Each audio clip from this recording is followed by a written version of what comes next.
Bien-aimés, frères et sœurs, chers amis, recevez en ce beau jour que Dieu a fait la shalom de Dieu qui est plus que la paix, la bénédiction de Dieu dans tous les domaines de votre vie. Seigneur, notre Dieu, nous te bénissons pour cette belle journée que tu as créée. Chaque jour que tu fais est une grâce que tu accordes dans l'univers à l'humanité. Père, nous proclamons que c'est un jour de joie et non de tristesse. C'est un jour de paix et non de trouble. C'est un jour de bénédiction et non de malédiction, car c'est la journée que l'Éternel a faite. Qu'elle soit, oui, pour les habitants de la terre, un sujet de salut, pour ton peuple de bénédiction et pour ton nom, un sujet de gloire. Que partout dans l'univers, on brûle de l'encens en ton honneur et qui monte vers ton sanctuaire comme un parfum de bonne odeur que tu agrées, car tu es digne de louange, tu es digne d'adoration. Merci pour ta présence, merci pour ta parole que tu me donnes de communiquer par ton esprit à ton peuple. Seigneur, que l'Esprit de Dieu soit à l'œuvre dans mon cœur, dans ma bouche, mais également dans les oreilles et dans le cœur de tous ceux qui sont au bénéfice de cette prédication, afin que la parole de Dieu accomplisse cette œuvre bienfaisante pour laquelle tu la communiques, tu me donnes de la communiquer, Seigneur, à tes enfants. Père, merci pour la victoire du Christ. Je proclame la victoire du sang de l'agneau de Dieu. Je proclame la victoire de la croix du Seigneur Jésus-Christ dans tout l'univers, à l'est comme à l'ouest, au nord comme au sud, en passant par le centre. Je proclame la victoire universelle du sang de l'agneau de Dieu sur l'adversaire de Dieu, Mammon, le grand dragon, le serpent ancien, l'accusateur des frères et toutes ces armées, ces organisations, oui, ces agents humains, ces œuvres, ces stratégies. Je proclame qu'elles sont vaincues à cause du sang précieux de Jésus-Christ et que ton peuple, oui, est dans la victoire. Merci Seigneur. Amen. Avant de passer à la prédication de la parole de Dieu, juste un point sur un peu comment les choses vont, sur la situation actuelle. Je pense que vous écoutez les infos, c'est important d'écouter les infos quand même. Ne pas être obnubilé par les infos, bien sûr, mais écouter les infos pour avoir les nouvelles de ce qui se passe. Et les infos montrent qu'il y a une sorte d'inquiétude générale au sujet d'une autre vague qui pourrait être possible dès le mois de septembre. C'est ce que les autorités politiques disent, c'est ce que les autorités scientifiques et sanitaires aussi disent. Et pourquoi ? Parce qu'on voit qu'il y a une espèce de relâchement, un relâchement inquiétant dans la distanciation sociale, dans le respect en fait du protocole sanitaire qui a été donné. On voit un peu partout des grands rassemblements, de grandes fêtes sans autorisation préalable. Et il semblerait que, oui, des clusters, des foyers de contamination ont été remarqués dans les cercles familiaux où il y a des fêtes élargies à plusieurs amis sans tenir compte de toutes les précautions qui ont été effectivement données. Et vous avez remarqué aussi qu'il a été décidé du port de masques obligatoire dans les lieux publics clos. Et sans oublier, effectivement, l'arrivée des touristes, des étrangers qui viennent, tout cela, effectivement, est une source d'inquiétude. Donc l'incertitude reste totale pour les mois à venir, le mois d'août, le mois de septembre, l'automne. On ne sait pas trop comment les choses vont se passer. Bien sûr, on prie que Dieu fasse grâce, mais les habitants de la terre doivent aussi prendre leurs responsabilités. Si les gens ne respectent pas le minimum qui a été donné, Dieu ne pourra rien faire. Voilà pourquoi je vous exhorte toujours à la vigilance et à la sagesse. Donc, comme je l'ai dit précédemment, la reprise de nos cultes, de nos activités dans nos locaux est bien sûr conditionnée aux travaux de mise aux normes que nous sommes en train d'effectuer avec la collaboration du bureau Veritas. De plus, vous savez que le mois d'août, en général, est un mois plutôt calme, avec une baisse importante des fréquentations.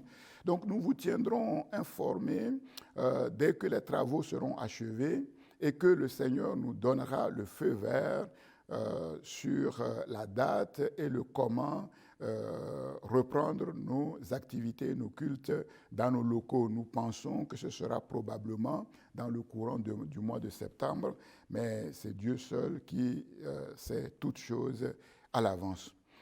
Donc, notez bien ceci. Au mois d'août, il y aura une seule permanence pour les dîmes et les offrandes, pour les frères et sœurs qui souhaiteraient passer à l'église pour déposer leurs offrandes sous forme de chèques ou sous forme d'espèces. Donc, c'est le samedi 15 août de 11h à 17h. Samedi 15 août de 11h à 17h. Vous savez que vous pouvez faire des virements ou envoyer aussi les chèques par poste. Nous continuons bien sûr d'entretenir la communion fraternelle comme nous l'avons fait jusqu'à présent avec les moyens que nous avons à notre disposition, le téléphone et autres. Et comme je l'ai dit, j'insiste, en cas de problème, n'hésitez pas à appeler un responsable ou moi-même. De toute façon, moi, je ne bouge pas. Comme je dois enregistrer aussi les prédications semaine après semaine. Donc, je suis là, il n'y a pas de problème. S'il y a problème, n'hésitez pas à appeler un responsable ou moi-même. Voilà. Nous allons maintenant passer à la prédication de la parole de Dieu. Et je vais lire pour cela le texte qui sera la base de l'enseignement que je vais vous donner en ce jour, se trouve toujours dans Matthieu, chapitre 25. Et cette fois-ci, nous allons lire à partir du verset 31. Matthieu 25 et à partir du verset 31. Lorsque le Fils de l'homme viendra dans sa gloire avec tous les anges, il s'assiera sur le trône de sa gloire. Toutes les nations seront assemblées devant lui. Il séparera les uns d'avec les autres, comme le berger sépare les brebis d'avec les boucs. Et il mettra les brebis à sa droite et les boucs à sa gauche. Alors le roi dira à ceux qui seront à sa droite, « Venez, vous qui êtes bénis de mon Père, prenez possession du royaume qui vous a été préparé dès la fondation du monde. Car j'ai eu faim et vous m'avez donné à manger. J'ai eu soif et vous m'avez donné à boire. J'étais étranger et vous m'avez accueilli. J'étais nu et vous m'avez vêtu.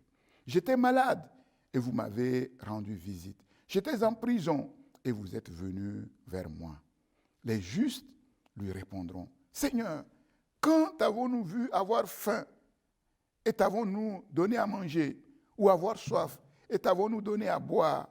Quand avons-nous vu étranger et t'avons-nous recueilli, ou nu et t'avons-nous vêtu? Quand avons-nous vu malade ou en prison et sommes-nous allés vers toi? » Et le roi leur répondra, « Je vous le dis en vérité, toutes les fois que vous avez fait ces choses à l'un de ces plus petits de mes frères, c'est à moi que vous les avez faites. Ensuite, il dira à ceux qui seront à sa gauche, retirez-vous de moi, maudits. Allez dans le feu éternel qui a été préparé pour le diable et pour ses anges. Car j'ai eu faim et vous ne m'avez pas donné à manger. J'ai eu soif et vous ne m'avez pas donné à boire. J'étais étranger et vous ne m'avez pas recueilli. J'étais nu et vous ne m'avez pas vêtu. J'étais malade et en prison et vous ne m'avez pas rendu visite. Ils répondirent aussi, Seigneur, quand avons-nous vu ayant faim, ou ayant soif, ou étranger, ou nu, ou malade, ou en prison, et ne t'avons-nous pas assisté? Et il leur répondra, je vous le dis en vérité, toutes les fois que vous n'avez pas fait ces choses à l'un de ces plus petits, c'est à moi que vous ne les avez pas faites. Verset 46, et ceux-ci iront au châtiment éternel, mais les justes à la vie éternelle. Nous disons Amen à la parole de notre Seigneur.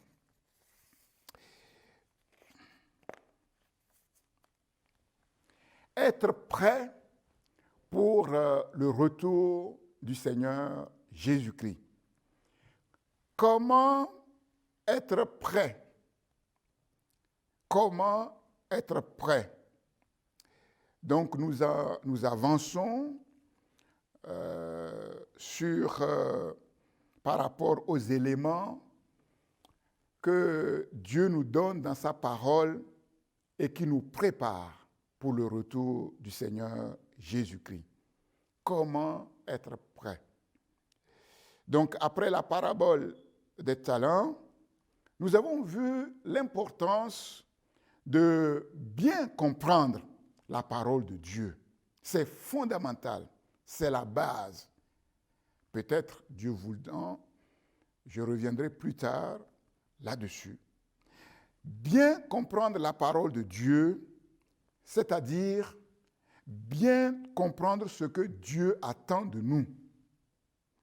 Pendant ce temps d'attente, bien juger les choses, bien comprendre la parole de Dieu, pour bien juger les choses, bien faire les choses, afin d'être bien jugé quand le Seigneur va revenir. Et aujourd'hui, nous allons nous entretenir sur le jugement dernier, le grand jugement. Et c'est le texte que nous avons lu. En fait, il s'agit là d'un des textes de la parole de Dieu particulièrement difficile. Difficile. Et c'est ainsi pour tous les textes prophétiques qui nous parlent en fait du retour du Seigneur Jésus-Christ et des choses qui vont prendre place. Dans ce texte, il est question de ces plus petits que Jésus appelle ses frères. Mais qui sont-ils, ces plus petits?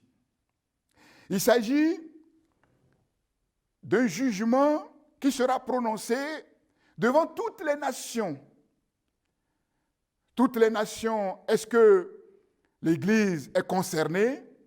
Est-ce que les chrétiens sont concernés? Et que dire du critère de jugement?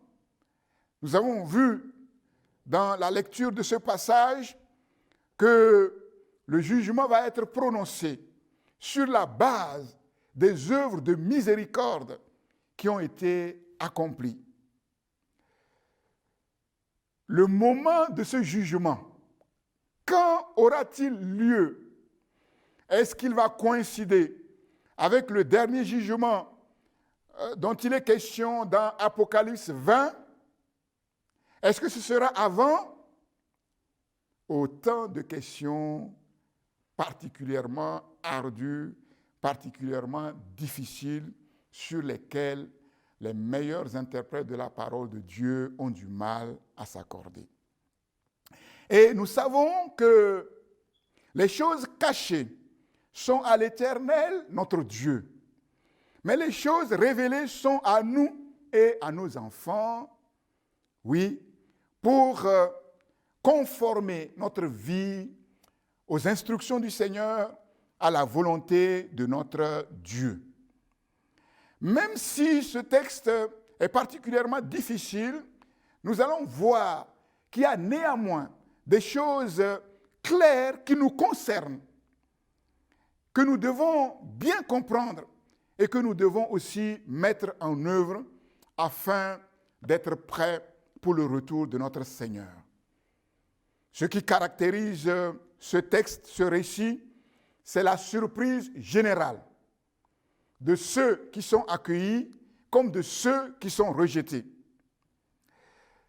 La solidarité du roi vis-à-vis d'un groupe de ces personnes qualifiées de plus petits et de frères de Jésus, mais aussi le critère de séparation.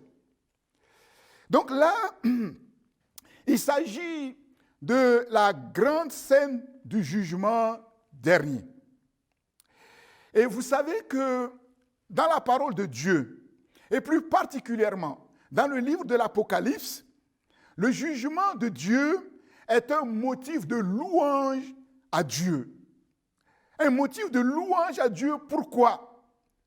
Oui, parce qu'un jour, que les hommes le veuillent ou qu'ils ne le veuillent pas, qu'ils le croient ou qu'ils ne croient pas, un jour que Dieu a fixé, tous les êtres humains vont être jugés. Et il est bien qu'il soit ainsi. Parce que souvent, on a l'impression que ceux qui commettent des atrocités, ceux qui commettent toutes sortes de méchancetés et d'injustices, le font impunément. Et on est tenté de monter au créneau pour se protéger, pour se justifier. Mais Dieu dit non, à moi la vengeance, à moi la rétribution. Il y a un jour que Dieu a fixé dans son calendrier. Et ce jour-là, tous les actes des êtres humains sur la terre seront jugés.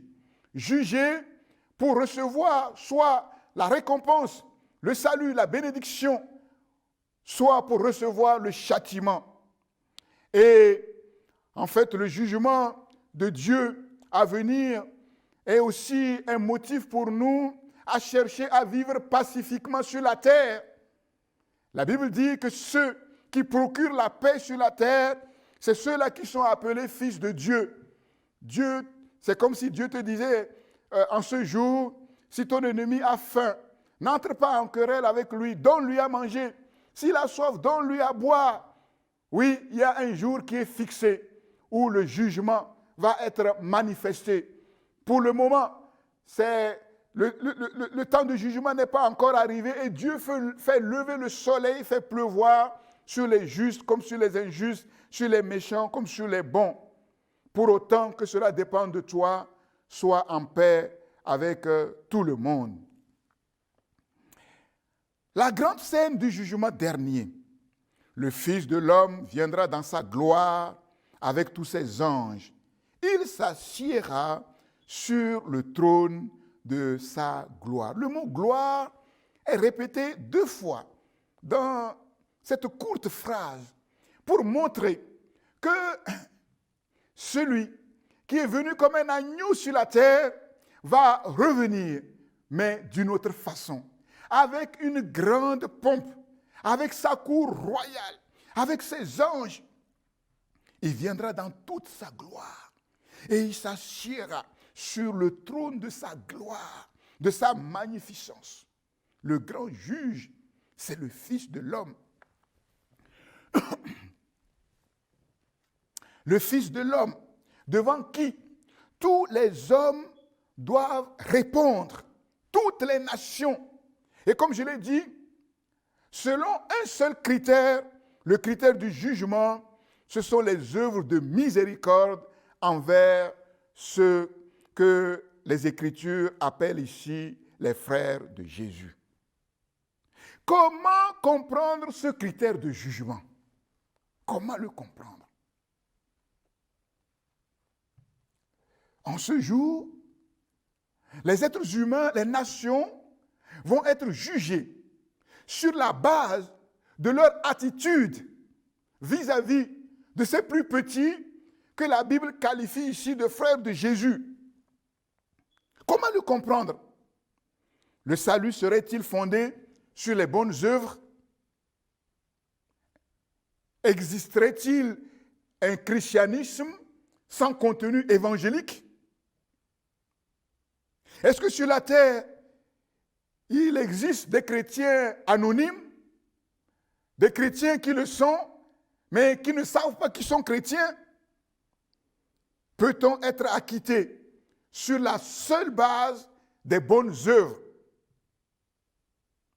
Comment concilier cette parabole avec la doctrine de la justification par la foi seule en Jésus-Christ sans les œuvres? Autant de questions auxquelles, par la grâce de Dieu, nous allons essayer de donner quelques réponses. Le critère de jugement ici, c'est bel et bien la miséricorde des nations envers ces petits que Jésus appelle ses frères. Qui sont-ils? Ces plus petits que le Christ, avec qui le Christ est totalement solidaire. Qui sont-ils? Qui sont-ils? L'identité de ces petits, désignés comme frères de Jésus, fait l'objet d'un grand débat théologique. Les théologiens, jusqu'à ce jour, ne sont pas arrivés à se mettre d'accord. S'agit-il de tous les petits, c'est-à-dire tous les nécessiteux sur la terre? S'agit-il de tous les chrétiens, des missionnaires, les pasteurs, les enseignants, ou bien ce groupe particulier de petits sur la terre qui en réalité sont grands dans le royaume des cieux, selon Matthieu 18, versets 3 et 4, où Jésus dit, si vous ne vous convertissez, vous ne devenez comme ces petits-enfants, si vous ne manifestez l'humilité de ces petits-là, en fait, vous n'aurez pas votre place dans le royaume de Dieu, car celui qui se rendra humble comme ces petits-enfants, c'est celui-là qui sera grand dans le royaume de Dieu. Qui sont-ils, ces plus petits? Des arguments plaident pour dire qu'il s'agirait ici des disciples du Christ, qu'il ne s'agirait pas de tous les petits sur la terre, de tous les nécessiteux sur la terre, mais simplement des disciples de Christ, tous ou en partie. Par exemple, Matthieu chapitre 10, verset 42. Et nous savons que le chapitre 10 de l'évangile selon Matthieu, c'est le chapitre qui nous parle de la mission des disciples. Jésus a envoyé les disciples en mission. Et le dernier verset de ce chapitre 10 dit ceci: quiconque donnera seulement un verre d'eau froide à l'un de ces petits, parce qu'il est mon disciple, en vérité, je vous le dis, il ne perdra pas sa récompense. Donc ici, Jésus dit que ces petits, ce sont ses disciples. Les petits sont appelés disciples de Jésus. Matthieu chapitre 18, verset 6. Si quelqu'un scandalisait un de ces petits qui croient en moi, donc ce n'est pas simplement n'importe quel petit sur la terre, mais les petits qui croient en moi, qui mettent leur confiance en Jésus. Si quelqu'un scandalisait un de ces petits qui croient en moi, vous connaissez la suite, il vaudrait mieux qu'on attache une meule à son cou et qu'on le jette dans la mer. Donc ici, les petits dont il est question, d'après, ceux qui pensent qu'il s'agit des disciples de Jésus, c'est bel et bien ceux qui croient en Jésus.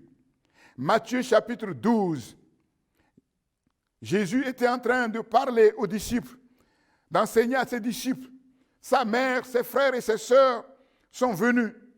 Et on va dire à Jésus, ta mère, tes frères et tes sœurs sont dehors et ils te cherchent. Et qu'est-ce que Jésus va dire? Qu'est-ce que Jésus va leur répondre?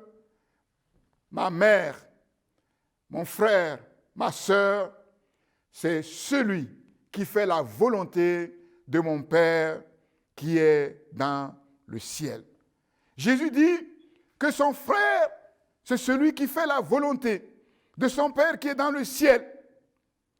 Les petits en question seraient les disciples du Christ, ceux qui ont mis leur confiance en Jésus-Christ, ceux qui font la volonté de son Père qui est dans les cieux. Par conséquent, la faim, la soif, la nudité, la maladie, la prison, le fait qu'il soit étranger évoque en fait ici les risques, les circonstances, les conditions précaires et difficiles des disciples en mission dans le monde, d'après Matthieu chapitre 10. Quand nous faisons un saut dans l'Ancien Testament, nous voyons que selon Daniel chapitre 7, les versets 25 jusqu'au verset 27, on voit clairement que le Fils de l'homme apparaît comme le représentant céleste des membres du peuple saint du Très-Haut. C'est ce qui est écrit dans Daniel chapitre 7, versets 25 à 27. Et les évangiles nous montrent que le Fils de l'homme, Jésus, a beaucoup souffert de la part des hommes.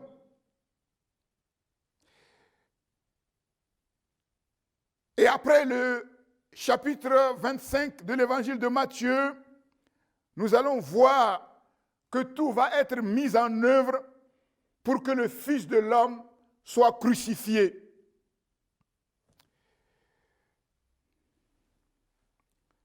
L'apôtre Pierre, dans sa première épître, au chapitre 4, verset 1er, nous donne cette exhortation en disant, comme le Christ a souffert dans la chair, vous aussi, armez-vous de la pensée de souffrir. Armez-vous de la pensée de souffrir parce que votre Seigneur, notre Seigneur, lui aussi, est passé par les souffrances. Et Jésus lui-même, dans son discours d'adieu, Jean chapitre 16, verset 23, il va dire, vous aurez des tribulations dans le monde, mais prenez courage, j'ai vaincu le monde. Et Actes chapitre 14, verset 22, Paul va exhorter les disciples en leur disant de persévérer, de ne pas baisser les bras, car c'est par beaucoup de tribulations que nous allons entrer dans le royaume des cieux. Jésus est le modèle par excellence. Il est le modèle de ces petits, de ceux qui sont qualifiés de petits, ces petits qui souffrent à cause du nom de Jésus-Christ, à cause de son nom. Et nous savons, la parole de Dieu nous dit que c'est une grâce qui nous est accordée de souffrir pour le nom de Jésus-Christ lorsque nous apportons le témoignage de Dieu pour le salut de l'humanité. Jésus, c'est l'homme de douleur, habitué à la souffrance. Il est le modèle de ces petits qui souffrent toutes sortes d'injustices et de méchanceté sur la terre à cause du nom glorieux qu'il porte. Il est aussi le modèle de ces justes qui sur la terre parcourent le monde pour faire du bien aux nécessiteux. Jésus lui-même, dans les évangiles, a accueilli les pauvres, les souffrants, les nécessiteux, les malades, les lépreux, les étrangers.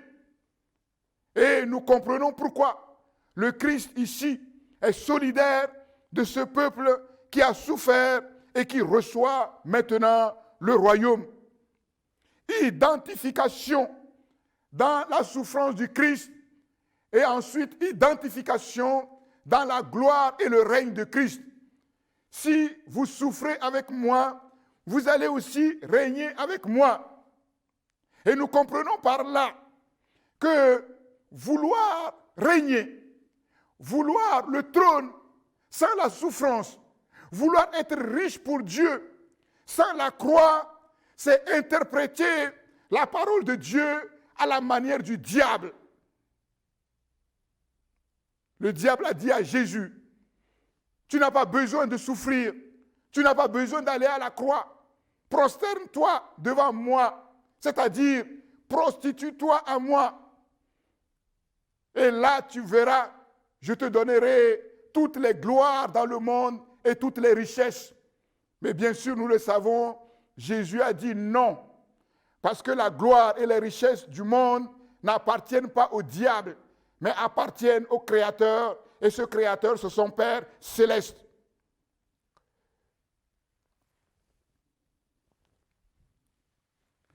Selon Daniel, toujours le chapitre 7, verset 21 et le verset 25, avant de recevoir le royaume, les membres du peuple saint souffriront et seront opprimés. Et les commentaires de la Bible Esprit et Vie disent que le jugement dont il est question ici aura lieu après la grande tribulation, après le retour du Christ sur la terre et avant son règne sur la terre. Vous pouvez le voir dans Daniel 7, chapitre 7, versets 9 à 14. Daniel 7, 9 à 14. Apocalypse 5, verset 10. Apocalypse 19, verset 11, jusqu'à Apocalypse 20, verset 4.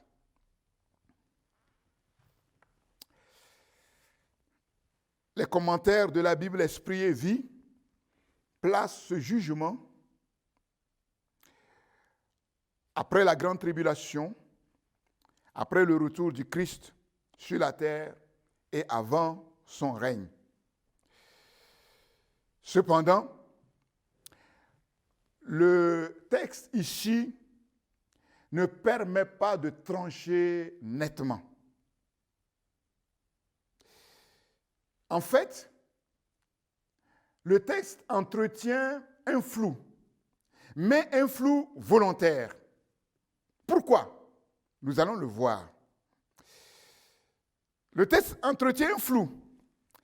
La parabole du bon samaritain nous enseigne que la miséricorde envers le malheureux est l'exigence de Dieu pour hériter de la vie éternelle. Bon maître, que dois-je faire pour hériter la vie éternelle? Et le Seigneur va lui dire, mais tu connais les commandements, tu connais la loi. Qu'est-ce que tu lis dans la loi? Il va répondre, la loi dit, tu aimeras l'Éternel, le Seigneur, ton Dieu, de tout ton cœur, de toute ton âme, de toute ta pensée et de toute ta force, et tu aimeras ton prochain comme toi-même. Jésus va lui dire, tu as bien répondu, fais cela et tu vivras. Et là, pour essayer de se justifier, il va dire, mais qui est mon prochain? Et c'est là que Jésus va lui donner la parabole du bon samaritain. Et nous savons que Jésus va choisir à dessein un samaritain, oui, ce peuple qui est méprisé par Israël. Et nous allons voir que les Lévites, nous allons voir que les sacrificateurs vont le voir et ils vont passer outre. Et c'est un samaritain qui va s'arrêter pour prendre soin de ce malheureux.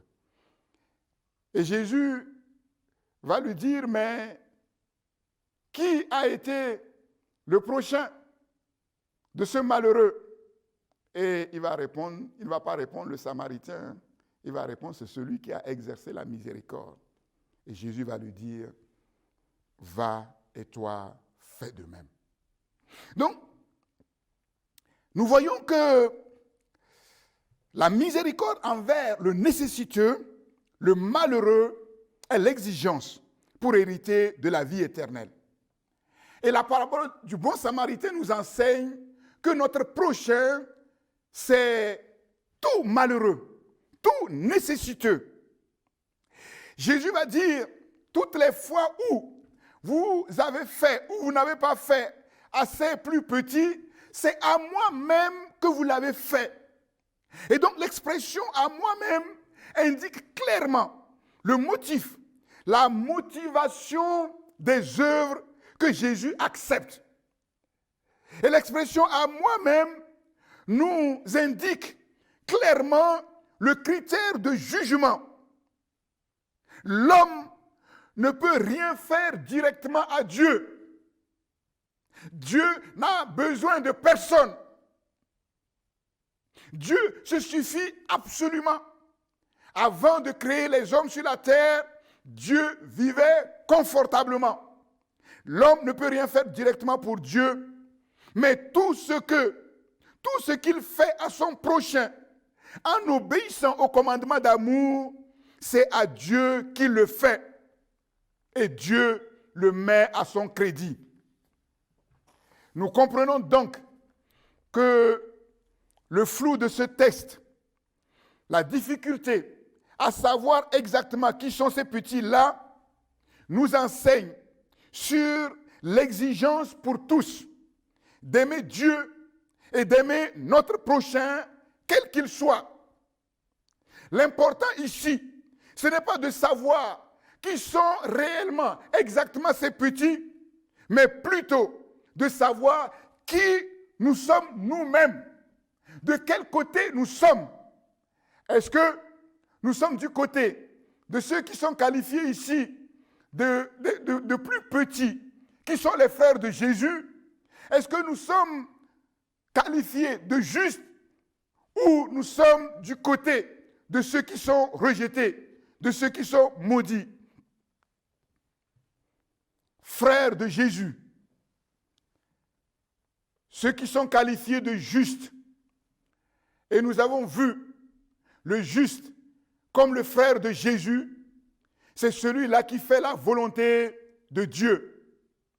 Et c'est la responsabilité de tout disciple du Christ sur cette terre. Oui, si nous ne savons pas exactement qui sont ces plus petits, nous savons exactement ce que Dieu attend de nous sur cette terre, nous disposer à utiliser les talents que Dieu nous a donnés pour voler au secours de tous les nécessiteux, selon les moyens que Dieu nous donne. Ce n'est pas encore le temps de faire la différence entre les pauvres qui sont devenus pauvres par leur propre faute, comme nous l'avons vu dans la parabole des talents. Ce n'est pas le temps de faire la différence entre les pauvres qui sont devenus pauvres par leur faute et les pauvres qui le sont à cause de l'injustice et de la méchanceté. Un jour, le tri sera fait. Oui, mais pour ce qui nous concerne, la Bible est claire. Si nous voulons obtenir miséricorde, nous devons apprendre à faire miséricorde. Celui qui ferme ses oreilles au cri du malheureux criera un jour et il n'y aura personne pour l'écouter et pour le secourir. Maintenant, que signifie l'expression « toutes les nations » ? S'agit-il des nations païennes auxquelles l'évangile est prêché et de la part desquelles les disciples vont subir beaucoup d'hostilité et d'opposition? Ou bien toutes les nations incluent aussi l'Église, les chrétiens? Là aussi, les avis sont partagés. Pour certains, cette expression ne concerne que les chrétiens. Ne concerne pas les chrétiens, pardon, mais les nations païennes et leur attitude à l'égard des chrétiens en situation de mission et de détresse sur la terre. Et c'est vrai, quand nous lisons les épîtres de Paul aux Corinthiens, nous voyons au chapitre 4, 1 Corinthiens chapitre 4, 2 Corinthiens chapitre 6, 2 Corinthiens chapitre 12 et aussi 2 Corinthiens chapitre 11, nous voyons toutes les détresses auxquelles l'apôtre Paul a été confronté en mission parmi les nations, les peuples de la terre. Cette interprétation qui dit qu'il ne s'agit pas des chrétiens, mais des nations païennes, est appelée interprétation restrictive. Elle s'appuie sur Matthieu 24, et nous savons que Matthieu 24 nous parle des épreuves qui caractérisent les temps de la fin, mais aussi la nécessité que l'évangile soit prêché jusqu'aux extrémités de la terre à toutes les nations avant la fin du monde. Et donc, nous comprenons qu'il est normal qu'à la fin, après avoir prêché l'évangile au peuple des nations, les nations rendent compte de l'accueil fait à l'évangile et à ceux qui l'ont proclamé. Matthieu 24, au verset 30, il est question des lamentations de toutes les tribus, de toutes les nations, à cause des choses qui vont s'abattre sur la terre. Et au verset 31, il est question du rassemblement par les anges des élus d'une extrémité à l'autre du ciel. Donc d'un côté, on voit les nations qui sont soumises à des détresses avec des lamentations, et de l'autre côté, on voit le rassemblement par les anges des élus de Dieu. Et en se basant sur ces faits, il semble que le sort des élus ait déjà été réglé. Ils ne sont donc pas concernés par le jugement. Mais pour d'autres, il s'agit d'un jugement universel. C'est-à-dire que l'Église est concernée. Les chrétiens sont concernés. C'est ce que les théologiens appellent l'interprétation universaliste, dite aussi classique. Et c'est cette interprétation qui est dominante. C'est l'humanité tout entière qui est jugée, sans distinction ethnique, religieuse. Et le critère du jugement, c'est l'assistance accordée aux personnes en détresse, dont le souverain juge se considère comme solidaire, sans distinction religieuse, ethnique. Comme tous les autres hommes, les disciples seront aussi jugés sur la base de la pratique des œuvres de miséricorde qu'ils auraient accomplies en faisant la volonté de Dieu. 3 remarques pour étayer cela. La première remarque, c'est que d'après Ésaïe 66, verset 18, le rassemblement dont il est question est un rassemblement universel. Vous pourriez le lire tranquillement. Matthieu chapitre 16, verset 27, voici ce qui est écrit. Le Fils de l'homme doit venir dans la gloire de son Père avec ses anges. Et alors, il rendra à chacun selon ses œuvres. Et nous savons que avant le verset 27, il était question, Jésus a donné les conditions pour suivre Jésus. Si quelqu'un veut venir après moi, qui renonce à lui-même, qui se charge de sa croix et qui me suive. Et c'est tout de suite après que Jésus va dire, le Fils de l'homme doit venir dans la gloire de son Père avec ses anges. Et quand nous voyons ce qui est écrit ici, et que nous le comparons avec le trône qui a été dressé, nous voyons que les mêmes expressions ont été utilisées.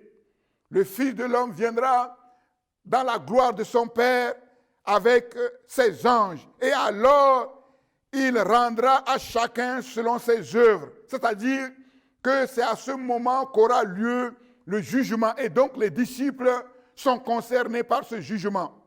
Deuxième remarque. Ceux qui prônent cette interprétation disent qu'il n'y a pas que les petits dans l'Église. Il y a les petits dans l'Église, mais aussi il y a les petits dans le monde. Et ils s'appuient aussi sur la surprise des justes. Nous avons vu que les justes étaient surpris. Et ils disent, mais cela veut dire que ces justes ne se doutaient pas qu'ils servaient le Christ lui-même. Alors, s'ils sont disciples du Christ, et s'ils font la volonté de Dieu, comment ils vont être surpris de servir le Christ. Et donc, ces commentateurs disent que ces justes n'ont pas agi en qualité de disciples, puisqu'ils ont été surpris. Ces petits sont donc tous les nécessiteux sur la terre. Cependant, mais il y a quand même un petit problème, c'est qu'il n'est pas dit que c'est une partie seulement de ces petits, mais tous, ou plutôt de ces justes, qui étaient dans la surprise. Troisième remarque. Ils disent que c'est aux disciples de Jésus que Jésus s'adresse dans les paraboles que nous avons étudiées depuis le commencement de Matthieu 25 pour les éclairer sur la conduite qu'il attend d'eux avant son retour. Et donc, le critère de jugement ainsi énoncé devient donc un critère d'authenticité de leur foi. La solidarité du Christ avec le prochain qu'il faut aimer n'exclut pas la foi personnelle au Christ. Ils disent que la solidarité du Christ n'est pas une solidarité identitaire. C'est-à-dire que Christ ne se confond pas avec ceux avec qui il est solidaire.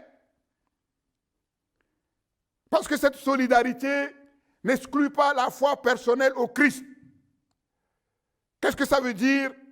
L'homme n'est pas sauvé seulement par les œuvres, mais il est sauvé par grâce, par le moyen de la foi. La preuve d'une foi authentique, c'est la pratique des œuvres bonnes que Dieu a préparées d'avance. Et c'est ce que nous voyons. Ce qui est dit par Paul dans son épître aux Éphésiens, chapitre 2, versets 8 à 10. C'est par la grâce que nous sommes sauvés, par le moyen de la foi et non par nos œuvres. Cela ne vient pas de nous. C'est un don de Dieu afin que personne ne se glorifie. Et il va ajouter, car nous sommes l'ouvrage de Dieu. C'est-à-dire, nous avons été recréés par Dieu en Christ. Nous sommes l'ouvrage de Dieu afin d'accomplir les œuvres bonnes que Dieu a préparées d'avance pour nous. Et nous voyons l'équilibre de la parole de Dieu. Oui, sauvés par grâce, par le moyen de la foi, pour accomplir les œuvres bonnes, les œuvres de miséricorde que Dieu a préparées. Et Jacques va renchérir en disant que la foi sans les œuvres est une foi morte. De la même manière qu'un corps sans esprit est mort, la foi sans les œuvres est morte. Maintenant, il y a une question quand même très importante. Et cette question, c'est celle-ci. Les œuvres de miséricorde à l'égard des malheureux peuvent-elles suppléer, remplacer la foi pour ceux qui n'ont jamais eu l'occasion de connaître le Seigneur? C'est la grande question. C'est la grande question. Actes chapitre 10 nous parle de Corneille, cet officier romain haut placé qui faisait de bonnes œuvres. Il priait continuellement Dieu et il faisait l'aumône. Et qu'est-ce qui s'est passé? Si les bonnes œuvres étaient suffisantes, Dieu allait regarder et sa place allait être assurée au ciel. Dieu a vu tout ce que Corneille faisait. Dieu a vu le cœur de cet homme. Il a vu qu'il était bien disposé. Qu'est-ce qu'il a fait? Il a envoyé un ange pour dire à Corneille d'aller chercher Pierre pour que Pierre lui explique maintenant les choses par lesquelles il peut être sauvé.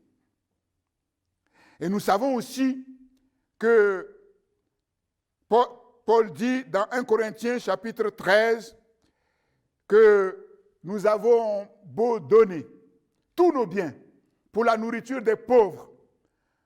Nous avons même beau donner notre corps à être brûlés. Si nous n'avons pas l'amour, cela ne nous sert strictement à rien. Ce qui est certain, c'est que Matthieu, chapitre 24, verset 42, jusqu'au chapitre 25, verset 30, insiste lourdement sur le comportement que le Seigneur exige de ses disciples. Et quel est le comportement, la conduite que le Seigneur exige de nous, de ses enfants? C'est un comportement conforme au commandement divin. Quel est-il ce commandement? Aimer Dieu et aimer son prochain. Aimer Dieu et aimer son prochain. C'est là le résumé de la loi. C'est là la loi et les prophètes. Toute la Bible peut être résumée en ce seul commandement. Il est logique que le critère du jugement final, dans Matthieu 25, versets 31 à 46, soit la confirmation, la miséricorde envers le nécessiteux, l'amour de Dieu en action sera le critère essentiel en vertu duquel les êtres humains, qu'ils connaissent Dieu ou qu'ils ne connaissent pas Dieu, seront jugés. Et quel est le verdict du roi? Séparation en deux groupes, comme nous l'avons vu jusqu'à présent. Le groupe des bénis, ceux qui vont recevoir le royaume, la vie éternelle, et le groupe des maudits, ceux qui iront au châtiment éternel, c'est-à-dire en enfer. Le roi séparera les uns d'avec les autres, comme le berger sépare les brebis d'avec les boucs, et il mettra les brebis à sa droite et les boucs à sa gauche. Ce qui est frappant ici, c'est que le jugement souligne le non-savoir absolu de tous. Ceux qui ont fait quelque chose comme ceux qui n'ont rien fait. J'ai eu faim et vous m'avez donné à manger. J'ai eu soif et vous m'avez donné à boire. J'étais étranger et vous m'avez accueilli. J'étais nu et vous m'avez vêtu. J'étais malade et en prison et vous êtes venu me rendre visite. Les justes vont dire, Seigneur, quand t'avons-nous vu? Nulle part, nous t'avons vu. Quand t'avons-nous vu? Et ceux qui n'ont rien fait, pareil. Le non-savoir absolu de tous. Au jour du jugement, ce sera la grande surprise. Ni les uns, ni les autres n'ont soupçonné un instant la portée de ce qu'ils ont fait ou de ce qu'ils n'ont pas fait. Seul le roi a la connaissance parfaite des choses. Seul le roi est qualifié pour jauger. D'ailleurs, Paul dit dans 1 Corinthiens chapitre 4, verset 5, c'est pourquoi ne jugez de rien avant le temps, jusqu'à ce que vienne le Seigneur, qui mettra en lumière ce qui est caché dans les ténèbres et qui manifestera les desseins des cœurs, les intentions secrètes dans les cœurs. Alors, chacun recevra de Dieu la louange qui lui est due. Ce qui est souligné ici, frères et sœurs, c'est l'impossibilité de connaître la valeur réelle de nos œuvres selon Dieu. Ce qui comptera au jour du jugement, c'est uniquement la parole de Jésus, et non celle d'un homme, et non celle d'une église, et non celle d'une nation, et non celle d'une société. Nous ne devons pas faire les choses pour être vus des hommes, pour être acclamés par les hommes, mais nous devons faire les choses pour être vus par le Seigneur et être approuvés par le Seigneur. C'est son jugement, en fin de compte, qui primera.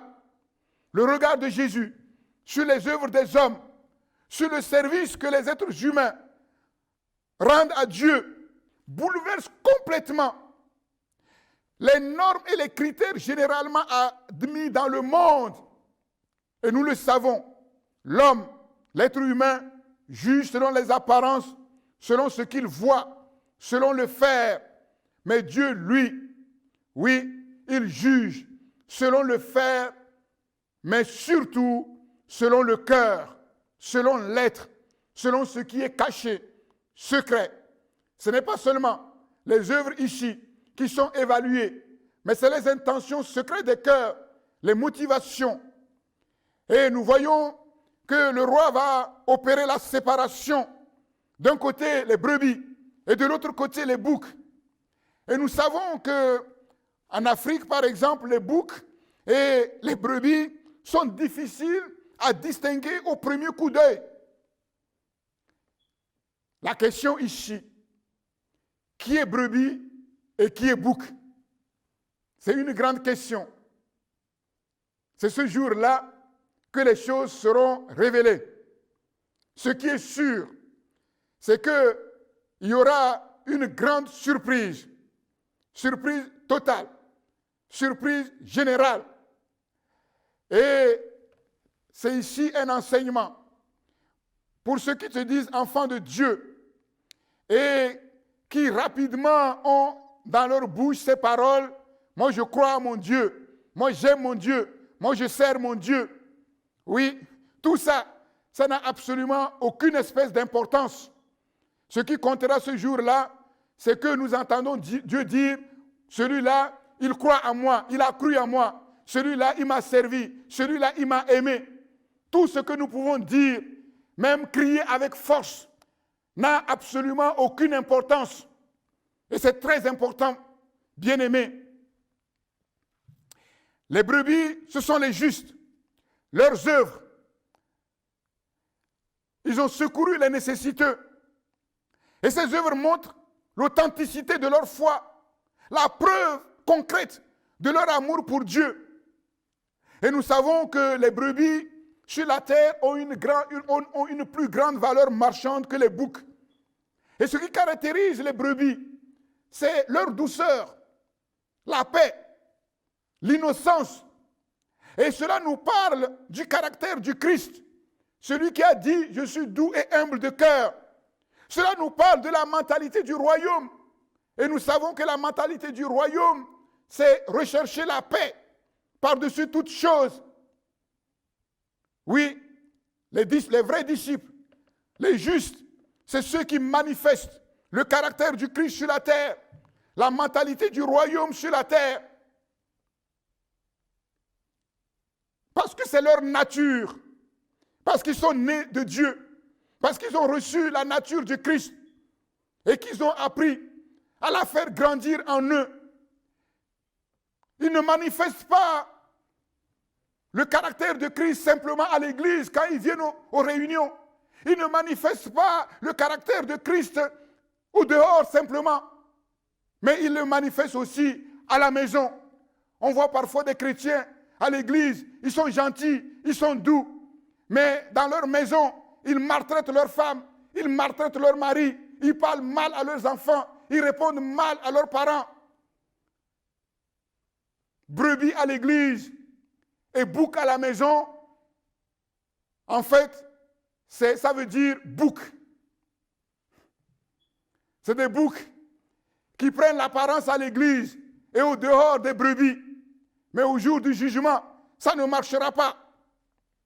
Si tu es brebis, ça doit se voir avant tout dans ta maison, avec ceux avec qui tu vis. Le privilège, leur privilège, ils sont mis à droite. Et la droite, c'est la place d'honneur, la bénédiction. Les brebis héritent du royaume. Et la Bible dit que ce royaume a été préparé avant la fondation du monde. Ce n'est pas maintenant que Dieu le prépare. Non, ça a été préparé avant la fondation du monde. Ça nous enseigne quoi? Que l'intention originelle de Dieu n'a pas changé d'un iota. Le péché n'a pas changé l'intention originelle de Dieu. Satan et tout ce qu'il peut faire sur la terre, les crises et les malheurs sur la terre ne changent rien à l'intention originelle de Dieu. Ce que Dieu a préparé dans le commencement viendra comme il a préparé.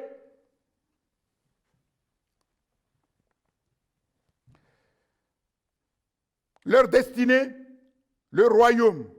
Et quel royaume? Un jour, nous allons nous entretenir sur cela. Le royaume et la vie éternelle. Leur étonnement. Pourquoi furent-ils surpris? Leur étonnement montre ici le fruit, c'est le fruit de leur humilité, de leur discrétion. En fait, ce sont des personnes qui ont été tellement habituées à aider les autres que quand ils le font, pour eux c'est normal. Pour eux c'est normal. Ils ne viennent pas en aide aux autres parce qu'ils ont entendu le pasteur Daniel dire qu'au jour du jugement, ceux qui n'iront pas en enfer, c'est ceux qui ont exercé les œuvres de miséricorde et ils exercent les œuvres de miséricorde pour ne pas aller en enfer. Non. Mais c'est des personnes qui ont reçu l'amour de Dieu dans leur cœur et qui ne font que manifester, si je puis m'expliquer ainsi, de manière naturelle, cet amour. Et c'est comme si pour eux, ils ne trouvent rien de si extraordinaire à cela. Ce qui montre leur humilité, leur discrétion. Que ce que ta main gauche fait, non, que ce que ta main droite fait, que ta main gauche ne le voit pas.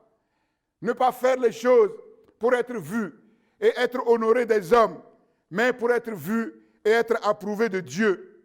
Peu importe le jugement des humains. En fait, leur étonnement nous enseigne aussi que l'important pour eux, ce n'est pas ce qu'ils ont fait, mais plutôt ce qu'ils n'ont pas fait. Ce sont des hommes et des femmes qui sont toujours conscients de leur faiblesse, qui ne disent pas « moi, je suis un chrétien fort », non. Ils sont toujours conscients de leur faiblesse. Ils font tout pour plaire à Dieu, mais ils voient malgré tout leur incapacité naturelle.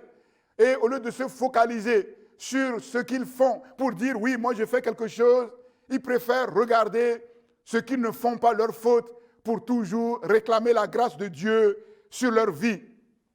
Leur assurance reposait avant tout sur la grâce et la miséricorde de Dieu et non sur leurs œuvres, sur l'œuvre du Christ et non sur leurs propres œuvres, sur la justice de Christ et non sur leur propre justice.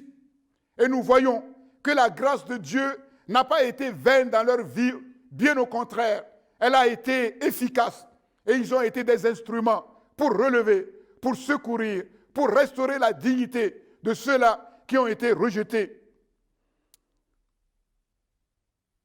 Ce qui fait la valeur de leurs œuvres, c'est ce que Jésus lui-même dit. Oui, ces choses que vous avez faites à ces petits, c'est à moi-même que vous les avez faites. C'est à moi-même que vous les avez faites. Jésus les a vues, les a agréées, comme si c'est à lui-même qu'elles ont été faites. Le groupe des rejetés, ce sont les boucs. Leurs œuvres, ils n'ont rien fait. Ils n'ont pas fait ce que le Seigneur, le juge, attendait d'eux. La différence entre les brebis et les boucs, ce n'est pas dans l'apparence, comme je l'ai dit, mais dans leur nature, leur comportement. À la différence des brebis, les boucs, eux, ils sont farouches, ils sont agressifs, querelleurs, impurs. Leur nature, en fait, est complètement différente de la nature des brebis. Et c'est ici l'image des personnes qui se disent chrétiennes, mais leur nature, leur caractère, leur mentalité n'est pas changée, n'est pas transformée. Leur caractère et leur mentalité ne sont pas conformes au caractère du Christ, à la mentalité du royaume. La place des boucs à gauche. Et la gauche, c'est la disgrâce, c'est la malédiction. Leur destinée, c'est l'enfer, le châtiment éternel. Et nous voyons qu'ils sont rejetés, non pas parce qu'ils ont fait du mal, mais parce qu'ils n'ont pas fait le bien qu'ils devraient faire. Comme les vierges folles. Et le serviteur qui a reçu un talent, ne rien faire, mène à la perdition. Dans le verdict qui est donné, nous voyons que la tournure des phrases est différente pour eux. Jésus ne dit pas, Jésus a dit béni de mon Père. Mais Jésus ne dit pas ici maudit de mon Père. Pourquoi? Nous allons le voir. Jésus dit, parle du feu éternel. Jésus n'a pas parlé du feu éternel qui a été préparé dès la fondation du monde. Non.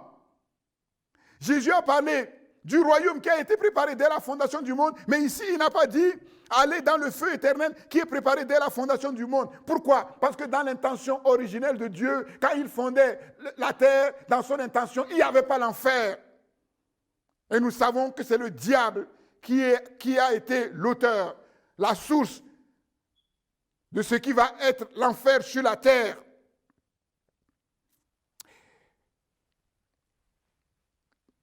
Jésus ne dit pas, le roi ne dit pas que l'enfer a été préparé pour eux. Non. L'enfer a été préparé pour le diable et pour ses anges. En fait, pour Dieu, pour le ciel, trouver un être humain en enfer, c'est incompréhensible. C'est incompréhensible parce que l'enfer n'a pas été préparé pour les êtres humains. Mais l'enfer a été préparé pour le diable et ses anges. Donc si un être humain se trouve en enfer, c'est que cet être humain a fait le choix sur la terre de suivre le chemin du mal, de suivre le chemin de la méchanceté, c'est-à-dire le chemin du diable plutôt que le chemin de Jésus, du bien. La cause de leur condamnation ne remonte pas à Dieu. La cause de leur condamnation, ce n'est pas Dieu, mais c'est eux-mêmes. Ils sont les seuls responsables de leur condamnation. Leur faute, ils ont mené sur la terre une vie égoïste, sans amour pour Dieu, sans amour pour le prochain. Leur étonnement, on voit qu'ils sont totalement inconscients de leur égoïsme, de leur indifférence. La surprise qu'ils montrent, en fait, révèle qu'ils sont totalement inconscients. Ils ont été inconscients de leur égoïsme et de leur indifférence. Et moi je dis, Seigneur, garde-moi d'être dans cette situation. Ce que tu attends de moi, ce n'est pas que je profite des bénédictions que tu m'as données, des largesses que tu m'as données, pour mener une vie égoïste, confortable, et être indifférent. Venir à l'église, venir écouter la parole de Dieu, et être indifférent devant les problèmes et les souffrances des frères et des sœurs. Venir dans les réunions et être toujours avec les gens avec qui on est bien, en méprisant les autres. Et une fois que les réunions sont terminées, rentrer chez soi. Et chez soi, on ne se préoccupe ni de nos frères, ni de nos sœurs, ni de ceux qui souffrent. On se préoccupe simplement à être bien, à vivre confortablement. Que Dieu nous garde, oui, de cette situation. Être aveuglé par son égoïsme, être aveuglé par son indifférence, c'est la pire des choses. Et en disant au Seigneur, quand avons-nous vu avoir faim ou ceci ou cela? En fait, leur question laisse à penser que s'ils avaient su que c'était Jésus, c'était le Seigneur, ils n'auraient pas agi ainsi. Faux. Illusion. Pourquoi? Parce que ne pas aimer son prochain signifie simplement ne pas aimer Dieu lui-même. Aimer Dieu, c'est aimer son prochain. Et la preuve que nous aimons Dieu, qu'on ne voit pas, c'est que nous aimons notre prochain que nous voyons. Les enfants de Dieu que nous sommes nés par l'amour du Père. Nous sommes nés de l'amour du Père. Et par conséquent, les commandements de Dieu ne doivent pas être pénibles pour nous. Pourquoi?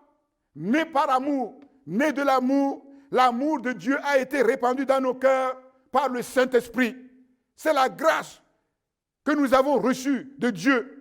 La grâce d'aimer comme notre Père, comme notre Seigneur.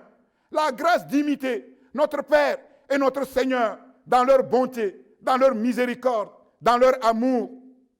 Et c'est par l'obéissance à la parole de Dieu, à la volonté de Dieu, que nous grandissons dans l'amour que le Saint-Esprit a mis dans nos cœurs. Oui, pour manifester pleinement le caractère de notre Seigneur Jésus-Christ et pour accomplir ces œuvres de miséricorde pour lesquelles il nous a créés, pour lesquelles il nous a recréés en Jésus-Christ, afin de relever la dignité de l'être humain sur la terre. Comment puis-je être certain que ma vie ne sera pas un échec sur la terre? Comment? J'ai un peu réfléchi à cela. Premièrement, ma vie ne peut pas être un échec sur la terre. Ma vie ne peut pas être une malédiction sur la terre. Premièrement, parce que Dieu m'aime. Parce que Dieu est amour. Et quelle est la preuve de l'amour de Dieu pour moi? Dieu a donné le meilleur de ce qu'il a. Jésus-Christ, son Fils unique, pour mon salut. Car Dieu a tant aimé le monde qu'il a donné son Fils unique, afin que quiconque croit en lui ne périsse point, mais qu'il ait la vie éternelle.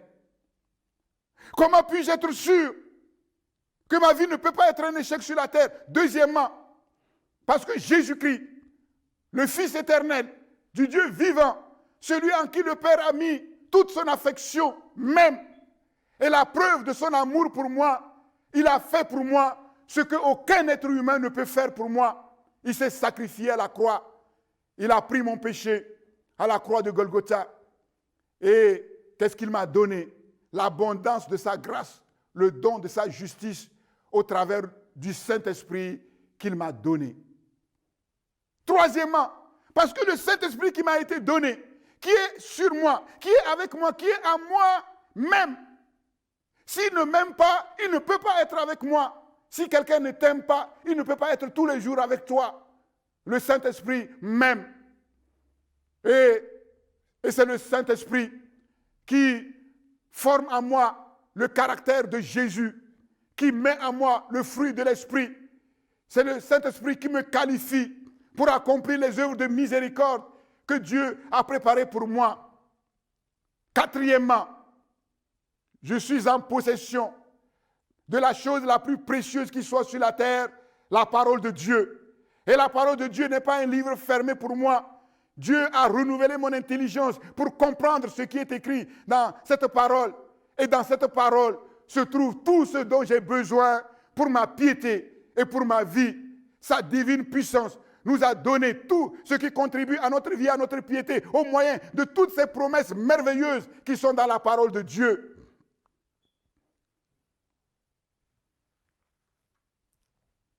Ma vie ne peut pas être un échec sur la terre. Cinquièmement, parce que cette Bible m'enseigne clairement que Dieu a de bonnes pensées pour ma vie. Les projets que Dieu a pour ma vie, ce ne sont pas des projets de malheur, mais des projets de paix. Dieu a préparé pour moi un bel avenir, une espérance glorieuse, une destinée extraordinaire.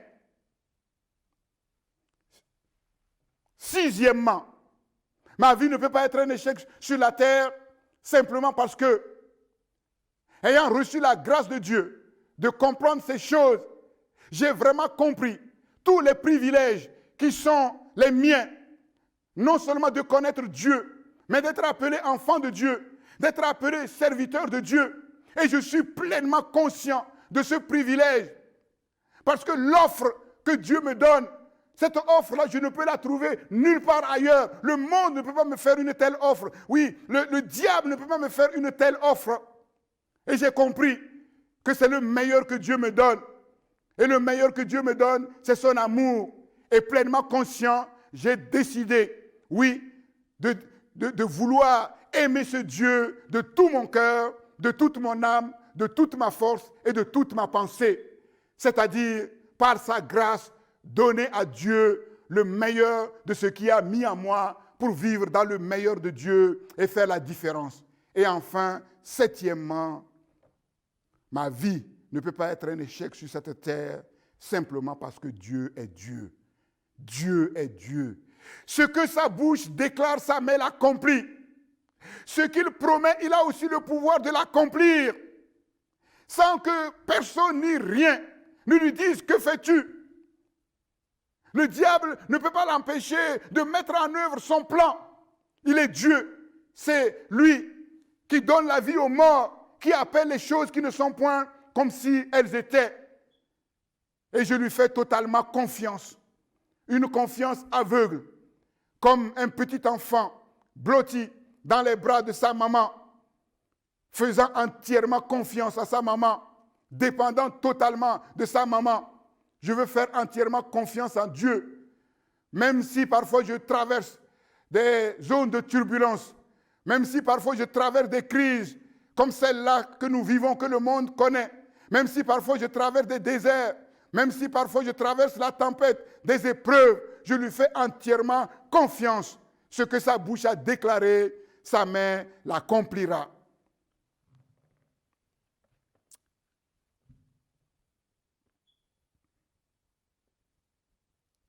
Merci Seigneur. Sois loué Seigneur.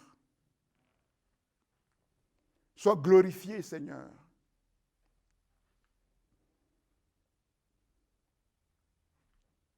On donnera à celui qui a, et il sera dans l'abondance. À celui qui n'a pas, on notera même ce qu'il croit avoir. Tu nous as donné à tous beaucoup de choses. Pour ma part, j'ai reçu beaucoup et je te suis infiniment reconnaissant. Le critère du jugement à la fin, c'est les œuvres de miséricorde, les œuvres d'amour, le témoignage concret de notre foi, de notre amour pour Dieu et de notre prochain. Est-ce que je suis qualifié pour accomplir ces œuvres? Oui, parce que l'amour de Dieu a été répandu dans mon cœur par le Saint-Esprit. Tu m'as déjà accordé la grâce de recevoir cet amour. Et si je veux grandir dans cet amour, il faut que je fasse bon usage de l'amour initial que tu as mis dans mon cœur en le manifestant concrètement par des actions concrètes que je peux faire, que tout humain peut faire. Seigneur, oui, je te prie pour moi-même, pour mon frère, pour ma sœur, pour tous nos amis qui sont au bénéfice de cette parole, Seigneur, que ta grâce soit efficace dans la vie de tout un chacun. Que personne ne fasse comme s'il n'a rien reçu. Même celui qui ne te connaît pas aujourd'hui, il a reçu quelque chose. La preuve, c'est qu'il est en vie. C'est déjà un talent. La vie en elle-même sur terre est un talent. Mais que nous puissions être pleinement conscients de ces talents initiaux et chercher à te connaître, à comprendre ta volonté, Seigneur, afin d'ajouter à ce talent des talents supplémentaires pour ta gloire, Seigneur. Père, le monde passe par une zone de grande tribulation. Seigneur, et nous croyons que dans ce temps, sur ton trône de grâce, il y a des solutions. Et nous regardons à toi. Et nous disons, Seigneur, nous voici. Sers-toi de nous. Envoie-nous où tu veux, quand tu veux. Donne tes ordres par ton esprit. Et par les capacités de ton esprit, rends-nous capables d'accomplir tes ordres avec joie pour être la solution, la lumière qui éclaire dans ces ténèbres où tous sont totalement dans